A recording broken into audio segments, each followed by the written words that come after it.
Hechos de los Apóstoles, capítulo 2, versículo 1 al 4.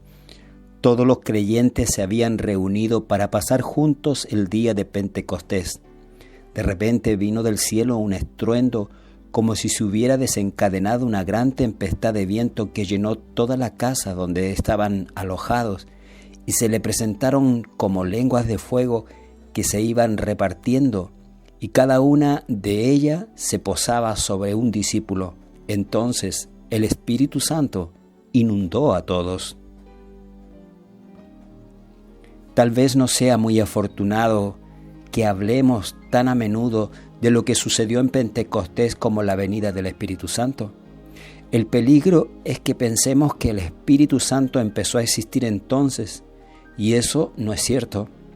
Dios es eternamente Padre, Hijo y Espíritu Santo. Hechos de los Apóstoles lo deja bien claro. El Espíritu Santo habló por medio de David, dice Hechos 1:16. Habló por medio de Isaías, en Hechos 28:25. Esteban acusa en su discurso a los judíos de haberse opuesto al Espíritu a lo largo de toda su historia, en el capítulo 7, versículo 51.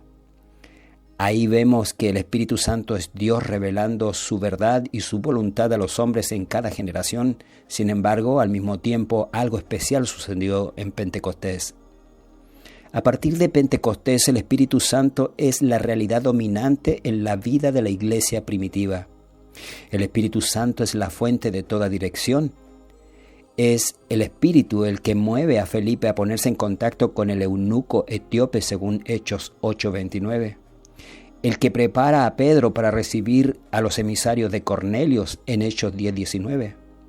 El que manda a Pedro que vaya con ellos sin dudar en el capítulo 11, versículo 12.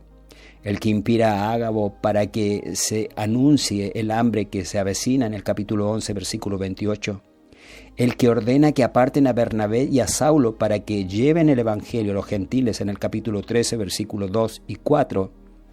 El que guía las decisiones del concilio de Jerusalén en el capítulo 15, versículo 28.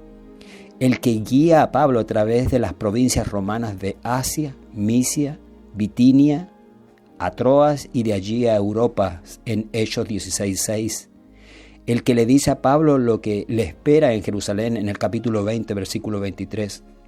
Jamás se tomó ninguna decisión ni se dio ningún paso que fuera importante en la iglesia primitiva sin la dirección del Espíritu Santo. La iglesia primitiva era una comunidad guiada por el Espíritu Santo. Todos los líderes de la iglesia eran hombres llenos del Espíritu. Los 7 eran hombres llenos del Espíritu según Hechos 6:3. Esteban y Bernabé estaban llenos del Espíritu según el capítulo 7, versículo 55 y el capítulo 11, versículo 24. Pablo les dice a los ancianos de Éfeso que había sido el Espíritu Santo el que los había puesto como supervisores en la iglesia de Dios en el capítulo 20, versículo 28. Todos los miembros de la iglesia primitiva vivían en el Espíritu, que era la nueva atmósfera que se respiraba. El Espíritu era la fuente del valor y del poder de día en día.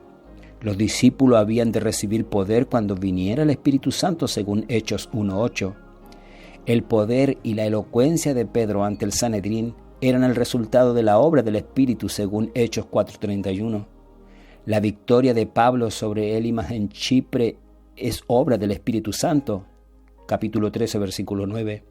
El valor de los cristianos para enfrentarse con situaciones peligrosas, el poder para resolver más que adecuadamente sus problemas, la elocuencia necesaria, el gozo que no dependía de las circunstancias, todo es obra del Espíritu Santo. Por último, en Hechos capítulo 5, versículo 32, leemos algo muy sugestivo. Se dice que es el Espíritu que Dios ha dado a los que le obedecen. Aquí encontramos la gran verdad de que la medida del Espíritu que puede poseer una persona depende de la clase de persona que sea.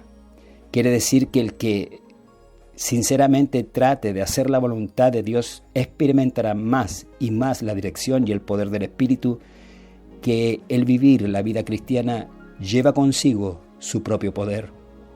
En los primeros 13 capítulos se menciona al Espíritu Santo más de 40 veces. La iglesia primitiva estaba llena del Espíritu y en eso radicaba su poder.